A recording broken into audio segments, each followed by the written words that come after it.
Okay, ito mga sir, yung nasirang ECU, yung nag-DIY si sir. Ito na yung pangalawang video natin dito. At nagpabili na tayo ng bago nating computer box. Ito yung bagong computer box natin at ang part number niya or yung code. Yan, dapat BCBT1 yung dulo. Pang 125 na GC, Game Changer. Ito na. Pero bago ko to i-install sa motor, kailangan ko munang linisin yung nakasira sa ECU niya, yung kinabit ni sir. Yan, nagkakalaga ito ng 9.7, depende sa store ng pagbibilan natin. At ito naman yung galing dito na nasira ni sir, na pumutok. Makikita naman dyan. Yan, sayang yung ano. Tapos mapapansin nyo rin, tinanggal din natin yung kanyang upuan dahil dyan siya kumuha ng wire. Ito yung dahilan kaya nasira yung ECU. Kasi dito mga sir, kapag once na mag-i-install kayo ng AB remote, ang palatandaan nyo lagi dyan, ito dapat to. Buksan mo natin para makita natin. Meron naman itong nakalagay dito at meron na rin akong ginawang content para dito. Tanggalin ko muna ito. Ayan. Sa likod nito mga sir, makikita nyo yung negative sa positive. Yan po yung papuntang battery. Negative, positive. Ayan. Negative sa positive.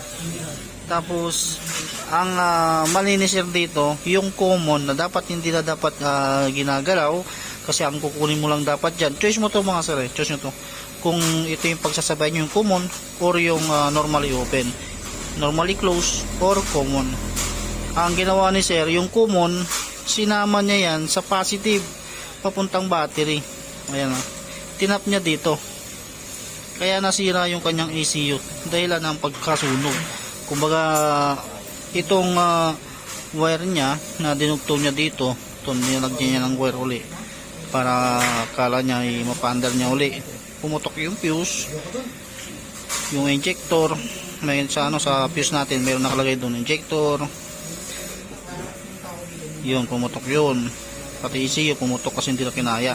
Kasi itong kill switch ng side stand natin, direktang direktang ECU po yun mga sir. Kaya ito yung napakadelikado.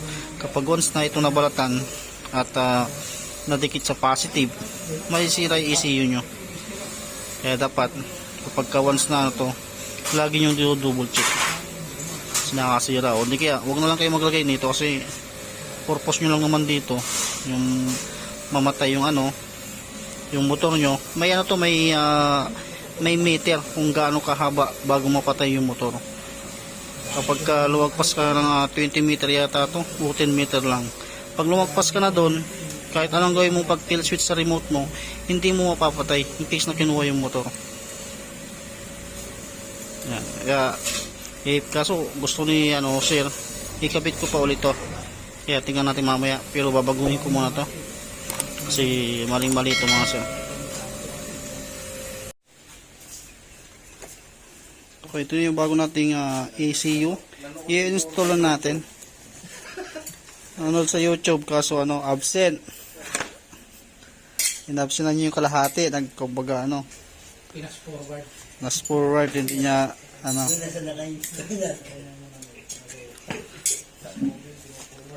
Yan. Pino-forward niya kasi nanonood eh. Okay. Ito mga sir, meron na rin akong video na ginawa dito sa Honda Click. Nag-install na rin ako niyan. Version 1, version 2. Sa RS, nag-install na rin ako nito. Yung AB remote. Ibalik natin yung backplate kasi napaka-importante yung papel ng backplate na yan sa ECU natin. Purpose kasi natin dyan. Isa rin siyang cooling system din dyan. Tapos protective yan kapag nababasa. Yan, balik natin. Ayan, lagay ko na. Dito mga sir, pag maglalagay kayo ng AB remote, huwag nyo isama yung common. Dito. Ito, explain ko lang ulit. Ang ginagawa ko lagi dyan mga sir, yung normally close saka yung common, yan po lagi ang nilalagay ko sa side stand. Isang wire ng side stand natin kasi dalawa yun nandun. Kinakat ko yun. Dito ko nilalagay. Yung normally open, pwede mo rin kunin yan. Basta tanggalin mo lang tong normally close. Dapat yung common sa side stand din dapat pupunta yan. Huwag nyo idudugtong sa positive na tulad dito. Dito dinugtong dito. Kaya nasunog yung ECU nya. Tapos dyan makikita mo naman dito plus B, negative B sa battery yan. Positive saka negative. Direktang battery. Yan, kaya nasira. Lagayan natin. At yan, nilinisan na ni Kapulong yung wiring nito. At ito. Malinis na, wala na yung wire dito na nakalaylay na nakataob yung relay. Isa rin po yun sa nakaka-apekto or makakasira sa ECU natin kapag ito yung nakataob dahil nababasa siya. Yan, kaya malinis na. Okay, install natin dito. Yan, lagyan natin dito. Tinulil na natin. Ito na mga sir, nakabit ko na yung bago natin ECU.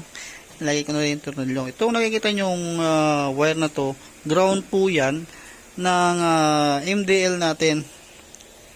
Diyan tayo naglagay. Pwede naman dito sa pinakailalim din, kaso mahaba nga lang yung wire na gagamitin ninyo. At nilagyan ko na rin siya ng ito, ng goma.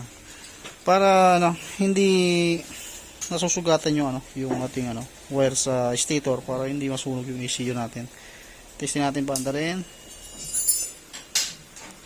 Okay, walang check engine kasi bago yung ating ECU, pandarin natin. Ayan, manda na. Kaso pinapakabit niya pa rin sa akin itong TV remote. Kaso siguro wag na natin kabit yan. Kasi sariwa pa sa kaisipan niya yung pagkasira ng ECU. Madismaya. Yan, dahil dito, yan. Nadali tuloy. Kaya kapag mag-install kayo ng EV remote, alamin nyo muna, manood muna kayo sa YouTube. Marami na rin gumagawa ng ganyan, ng tutorial kung paano mag-install nyan. Basta pagka, titignan nyo lang dito, battery, plus B, negative B, papuntang battery yan. Plus saka negative. Tapos to common, depende yan kung kukunin nyo yung normally close or yung normally open. Yan. Yan, mandar na. Fairings na lang, kulang ito. At ibabalik na natin yung fairings. Ayan, dami tayong tinanggal kanina na mga nakapalibot dyan.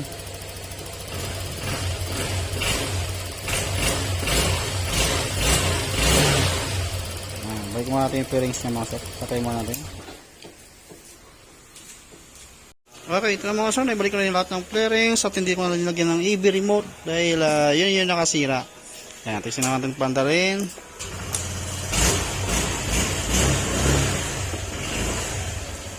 Yan, maganda pa yung kanyang motor. Sira kaagad. Tapos yung kilometer niya 8,463. Kung baga batang bata pa para masirahan pa siya ng computer box.